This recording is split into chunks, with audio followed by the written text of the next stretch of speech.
Welcome to my underground craft bunker. I have a secret to tell you. Shh. I am your father. Wait. All right. Actually, I'm not your father. I'm just your craft father, all right? But today we're going to talk about building an alien world, right? I needed a cool alien world for this retro sci-fi that I was running. And I didn't want to do the usual kind of colors and the usual kind of builds. I really wanted it to be alien and fun, kind of over-the-top alien. So I want you guys to stick with me through this series of videos, and we're going to build a retro cool sci-fi world with these unusual colors and shapes and all kinds of weirdness going on, right? Ooh. Join the Rocket Patrol and see the galaxy.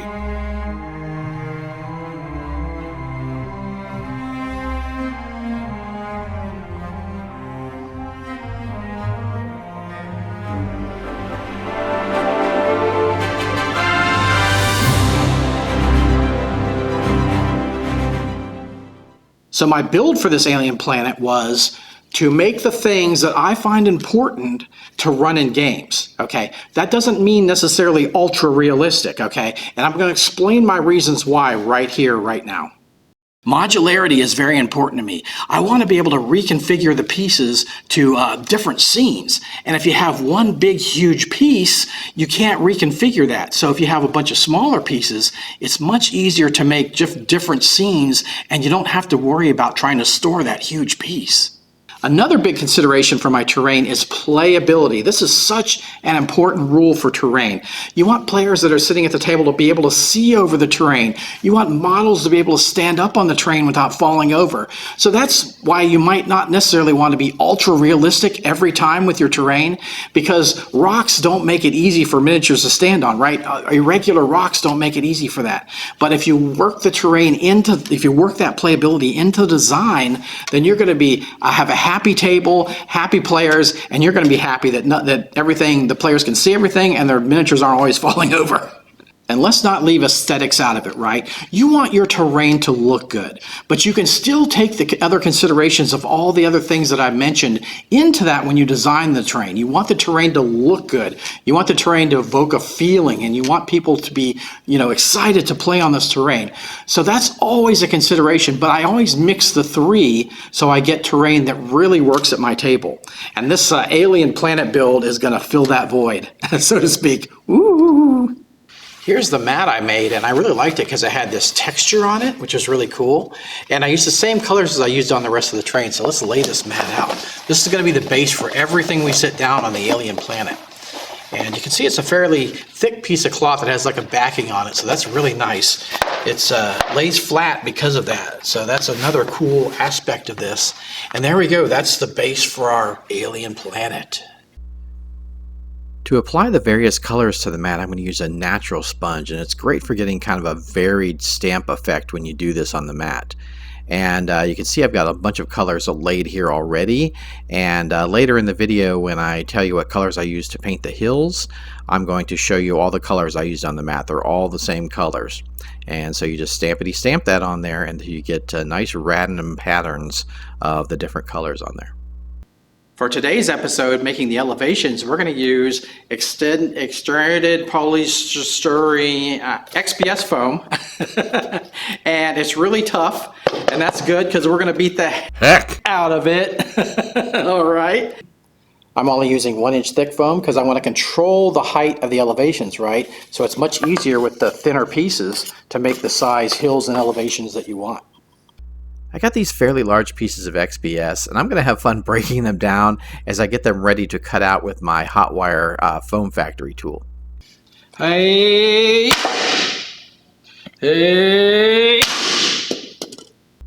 First thing I want to do with this is take a Sharpie and kind of draw a rough shape of what I want to cut out. It just makes it easier, I think, to visualize where you're going to cut, and you can just follow those lines very easily. Now the next thing I'm going to do is I'm going to use my hot wire foam factory tool, and I really like this tool because it's just much less messy than knives and blades and much less dangerous. You can certainly use knives and blades for this kind of stuff, but the hot wire foam factory tool is really just super easy.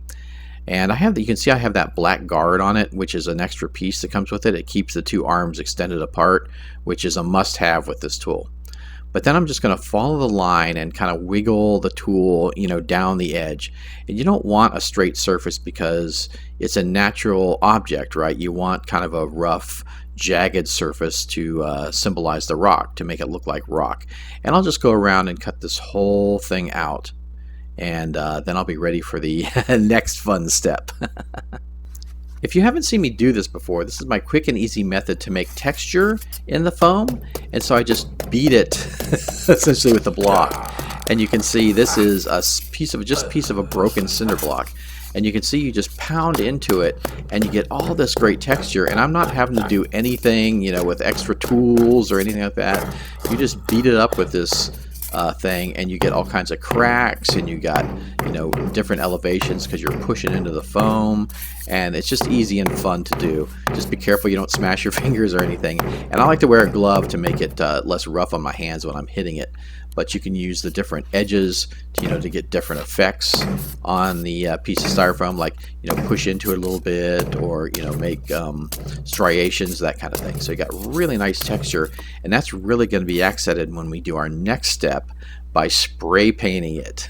What? Unprotected spray paint? You're crazy, Scotty! You're crazy!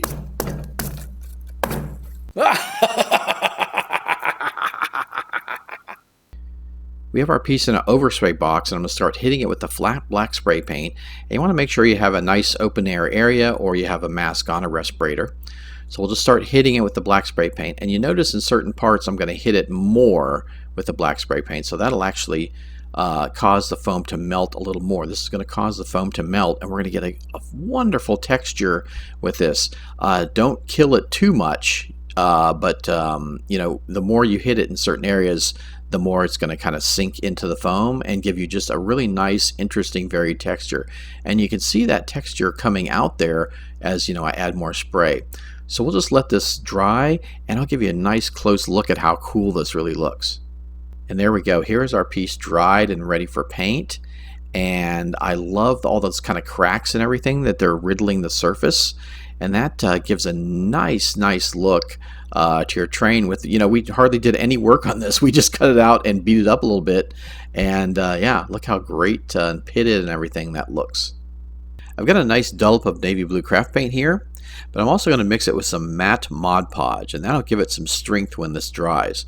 So I'm going to apply this, to make sure that it covers everything. You've got all those cracks and crevices, and you want to get in all those little spaces so that it fills it in, not only strengthens it, but covers it so you don't see any of the original color coming through.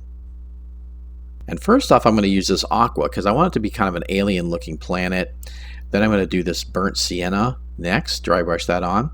And then I'm going to use a bronze to give a weird kind of like metallic color underneath. And then I'll hit it with a terracotta. So that'll give a nice, nice layers of different colors, different shades, and that kind of thing. And we're going to get a really nice look, alien look to these hills that don't look like the traditional just rock terrain that, are on most tables.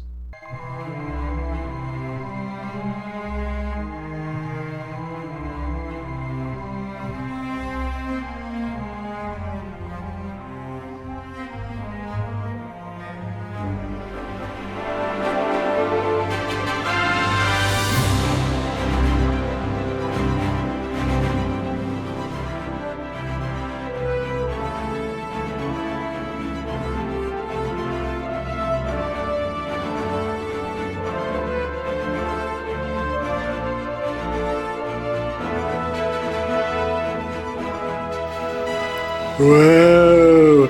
Make sure to like, subscribe, and share. I also have a little challenge for you. I hope you found my little buddy in the video.